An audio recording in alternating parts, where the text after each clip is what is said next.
Bonjour à tous. On se retrouve aujourd'hui pour parler de 2020 et plus particulièrement de mes favoris de l'année. J'entends beaucoup de gens ces derniers temps dire que 2020 était une année sacrifiée, dans le sens où on n'a pas réellement pu en profiter et à cause du confinement et de la pandémie mondiale, c'était compliqué de réellement profiter de ces derniers mois. Pourtant, je ne peux pas m'empêcher de penser que 2020 c'est avant tout un nouveau départ pour la décennie à venir, c'est peut-être la prise de conscience dont on avait besoin. Ce que je veux dire c'est qu'on a beaucoup été à tâtons cette année et qu'on s'est beaucoup cherché, on vivait au jour le jour et je pense que c'est le meilleur moyen pour apprendre de ses erreurs et repartir sur de nouvelles bases. Par exemple, avec la mort de George Floyd, de nombreuses voix se sont levées pour défendre la communauté noire et je pense que c'est peut-être le coup de boost dont on avait besoin. Tout comme pour l'environnement, par exemple, on s'est rendu compte que pendant le confinement, ça nous avait permis de réduire notre impact carbone et également tout ce qui est la seconde main a été beaucoup privilégié par les gens pendant cette période. Évidemment, il y a aussi l'arrivée d'un nouveau président aux États-Unis qui, on l'espère tous, arrivera à amener du changement. C'est la question que je me pose depuis quelques semaines, est-ce que 2020 ne serait pas plutôt l'année de la prise de conscience? Mais sur le plan personnel, ce que je retiens le plus de cette année, c'est évidemment vous. J'ai posté ma première publication la veille du confinement, à peine 2 jours avant, au mois de mars donc, et jamais j'aurais cru en arriver à là. J'ai de nombreux projets qui sont en train de se concrétiser, et chaque jour je me lève le matin en réalisant la chance que j'ai d'avoir cette chaîne YouTube, d'avoir le blog, d'avoir cette page Instagram, et de vous avoir vous comme abonné. Il n'y a rien qui me fasse plus plaisir que lire vos messages, les ouvrir et de pouvoir échanger avec vous sur des œuvres. Si j'ai lancé ce blog à la base, c'est avant tout pouvoir échanger, que ce soit dans les deux sens, pouvoir vous conseiller des choses, mais aussi que vous puissiez m'en conseiller. Et de mon point de vue, ça a l'air d'avoir porté ses fruits, alors je peux juste vous dire un grand merci. Malheureusement, c'est compliqué de parler de 2020 sans parler de l'impact de la pandémie, notamment sur le milieu de la culture. Et c'est vrai que beaucoup de films et de séries ont été reportés.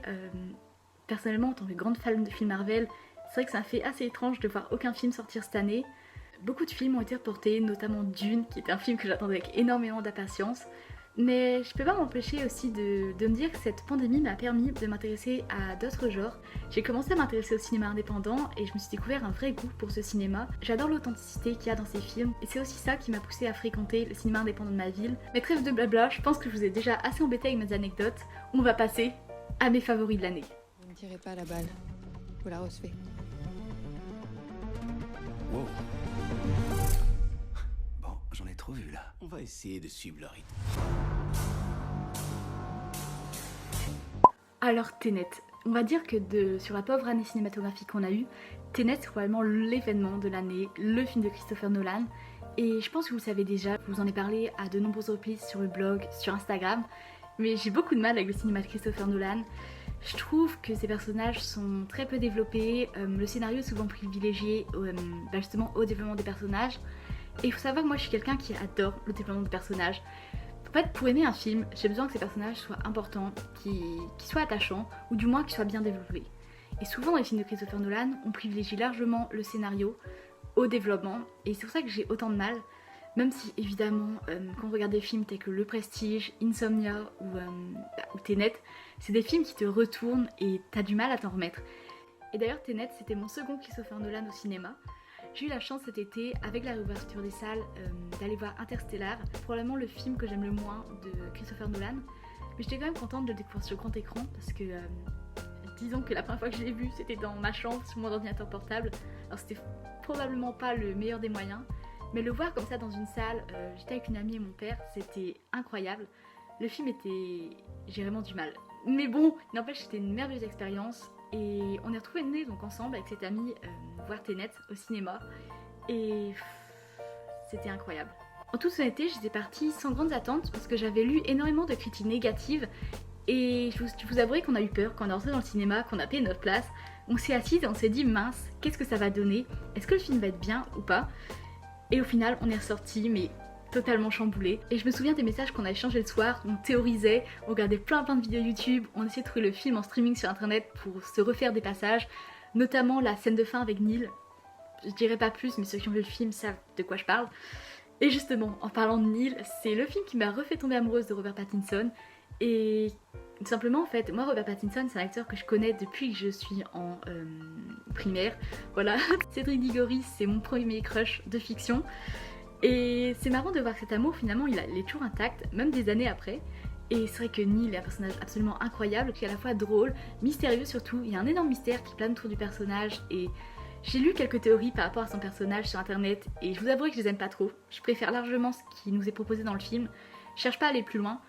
Mais voilà, c'est un personnage que j'apprécie énormément et qui fait probablement partie même de mes personnages de fiction préférés, tant j'ai de l'affection pour lui. Beaucoup de personnes critiquaient la mise en scène un peu glaciale du film, et pourtant moi c'est quelque chose que j'ai adoré. C'est marrant parce que d'habitude j'ai du mal quand le film est uniquement concentré sur l'action, mais ici je pense que le fait de m'être attachée au personnage, ça m'a permis de réellement apprécier le long métrage. Et d'ailleurs on était assez surprises parce que beaucoup de monde ont dit qu'ils n'avaient pas compris le film et qu'ils avaient trouvé ça assez compliqué. Mais au final, quand on est sorti de la salle, mis à part quelques points qui étaient encore flous, notamment l'histoire d'entropie et du moment où ils s'inversent, mis à part ça, on avait dans l'ensemble compris et c'est assez satisfaisant de sortir du cinéma en ayant compris un film de Christopher Nolan. We will lose 1,600 men. Your brother among them. Good luck.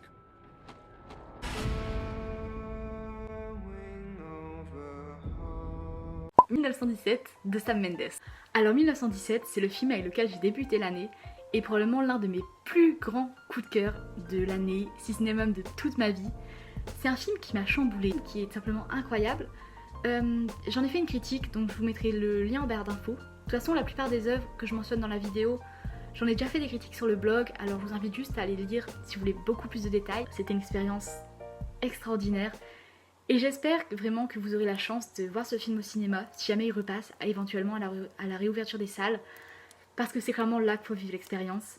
Il y a des films comme ça, Interstellar, Dunkerque ou 1917, qu'il faut absolument voir sur grand écran, avec le son, et évidemment pour un film qui se veut être au maximum immersif, la meilleure des conditions pour le visionner, c'est évidemment dans une salle de cinéma.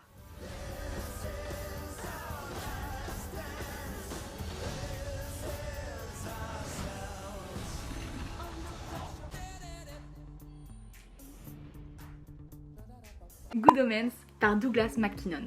Pour ceux qui connaissent pas, c'est l'histoire d'Aziraphale et Crowley, donc Aziraphale l'ange, Crowley le démon, qui sont envoyés sur Terre pour surveiller l'Antéchrist. Donc l'Antéchrist, dans la Bible, c'est évidemment le personnage qui va provoquer la fin du monde, et il s'avère que l'Antéchrist c'est un petit garçon. Sauf que ce qui s'est passé, c'est qu'au début, il y a eu un problème, un énorme quiproquo, et depuis 15 ans, Aziraphale et Crowley suivent un garçon, mais qui n'est pas le vrai Antéchrist. En fait, ils se sont trompés. Sauf qu'ils ont à peine quelques jours avant que la fin du monde ne survienne. Et donc en cette poignée de jours, ils doivent trouver l'Antéchrist. C'est surtout basé sur l'humour, il y a énormément d'humour.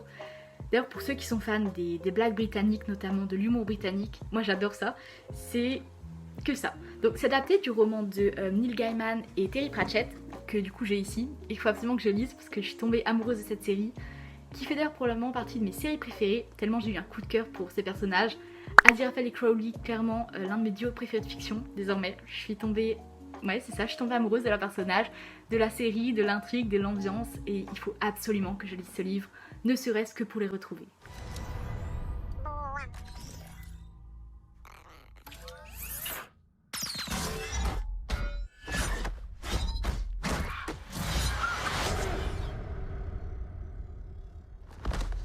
This is the way. The Mandalorian par Jon Favreau et Dave Filoni.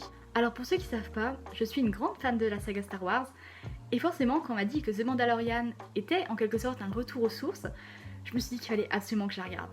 Et si vous n'avez pas remarqué mon t-shirt, petit t-shirt Baby Yoda, je pense que vous savez très bien que The Mandalorian est l'un de mes coups de cœur de l'année. La série traite d'un chasseur de primes solitaire nommé Mendo, interprété par Pedro Pascal, l'un de mes acteurs préférés de tous les temps.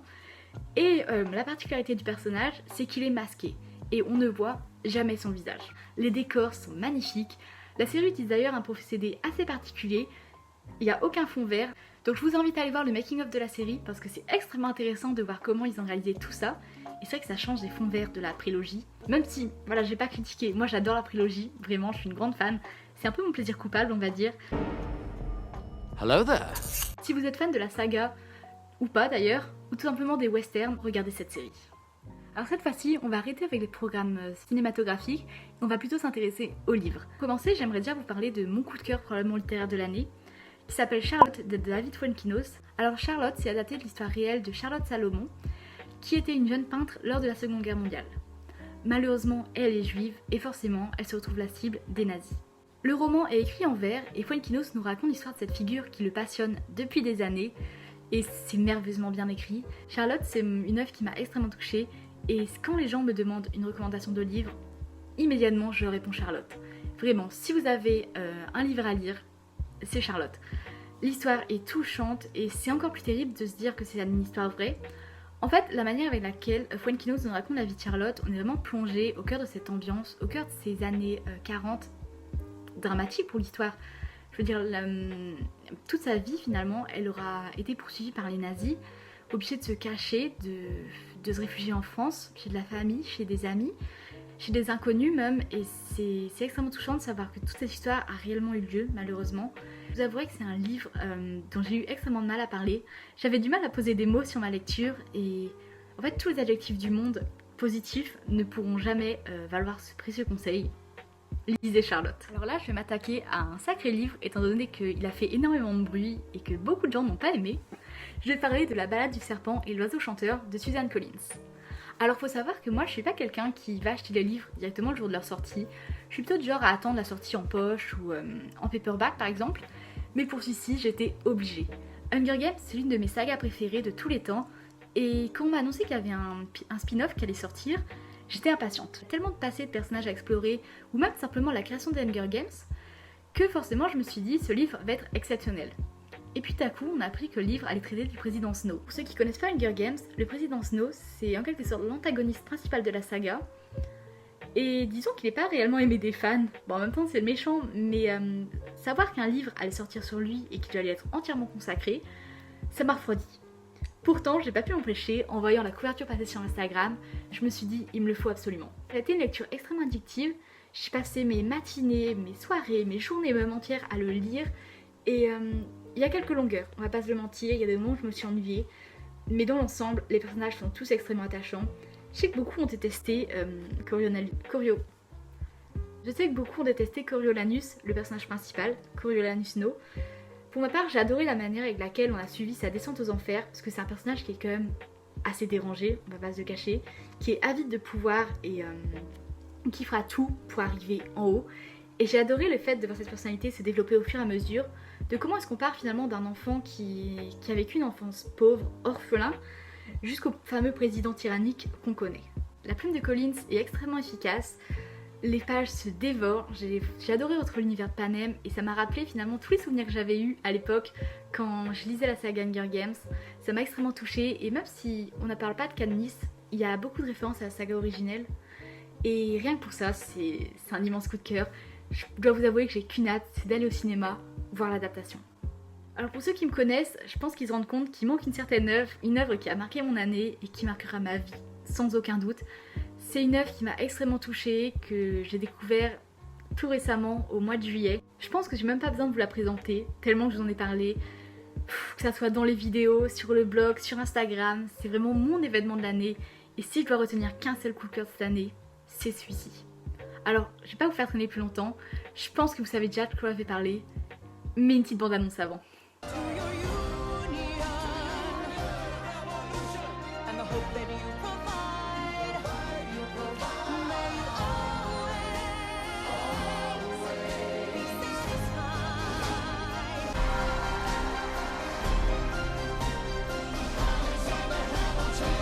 Évidemment, on va parler de Hamilton. Je pense que vous en doutez, j'en ai fait des vidéos, j'ai fait des articles, je l'ai mentionné à de multiples reprises dans mes favoris du mois. De toute façon, tous les liens sont en barre d'infos si ça vous intéresse. Mais Hamilton, voilà, c'est comme Good Omens, c'est le programme pour lequel je n'avais pas réellement d'attente. J'espérais simplement passer un bon moment. Et c'est devenu un coup de cœur, un immense coup de cœur, ce que je retiendrai de cette année. De toute façon, de tous ces favoris, si je dois en garder qu'un seul, c'est Hamilton. C'est une comédie musicale qui m'a extrêmement touchée. Et même aujourd'hui, quand ça va pas, j'hésite pas à mettre, ou même quand ça va d'ailleurs, j'hésite pas à mettre la playlist et simplement à danser sur les différents morceaux. Alors pour ceux qui connaissent pas Hamilton, ça traite du premier secrétaire du Trésor des États-Unis, Alexander Hamilton, l'un des pères fondateurs aux côtés de George Washington, John Adams, James Madison ou encore Thomas Jefferson. D'ailleurs des personnages qu'on peut voir dans la comédie musicale. Et donc on va suivre son histoire qui est quand même assez exceptionnelle dans ce spectacle. Hamilton s'est créé par Lin-Manuel Miranda, qui est en quelque sorte le génie des comédies musicales à Broadway. Et la particularité du spectacle est que tout est uniquement en rap. Alors évidemment, il y a des passages chantés, mais il y a une majorité de chansons rappées. Et je trouve que c'est extrêmement novateur. Évidemment, ça modernise la figure des pères fondateurs qui ont tendance à être assez poussiéreuses, on va pas se le cacher. Beaucoup de gens les voient comme de simples portraits dans les manuels d'histoire. Et pourtant, cette comédie musicale permet de les humaniser, de montrer que ce ne sont pas simplement des hommes politiques, même si elle a parfois tendance à les idéaliser. Il faut prendre un maximum de recul par rapport à ça et faire preuve d'esprit critique, parce que non, même si Hamilton c'est exceptionnel, ce n'est pas la réalité et les pères fondateurs étaient beaucoup moins sympathiques que ce que le spectacle veut montrer. Voilà, c'en est tout pour mes favoris de l'année. Je vous avouerai qu'il n'y en a pas tant que ça, contrairement à certains bilans que j'ai pu voir, mais c'est vraiment les programmes qui ont marqué le plus. Alors voilà, merci à vous. Merci d'être présents sur les réseaux sociaux, merci pour tous vos messages, merci pour tous ces échanges extrêmement enrichissants qu'on a pu avoir. Et rien que pour ça, je vous dis un grand merci.